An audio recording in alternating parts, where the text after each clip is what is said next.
Sonra isə ikinci tövsiyə rəhbərlərə eşidib itaət etmək.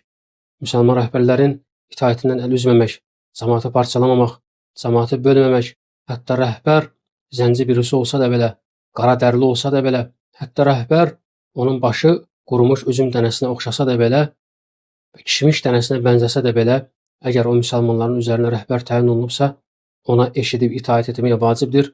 Onun itaətindən əl üzmək olmaz. Kim əgər müsəlman rəhbərin itaətindən əl üzərsə və müsəlman rəhbərə qarşı çıxarsa, cahilliyə ölüsü kimi ölmüş olar.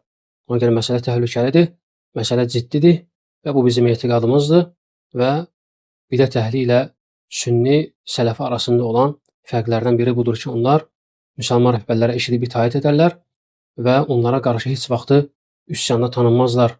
Onlara qarşı mintiqlər, aksiyalar keçirtməzlər və onlar Allaha həmd olsun dinlərini Peyğəmbər sallallahu əleyhi və səlləm sünnəsinə sarılaraq yaşamağa çalışırlar.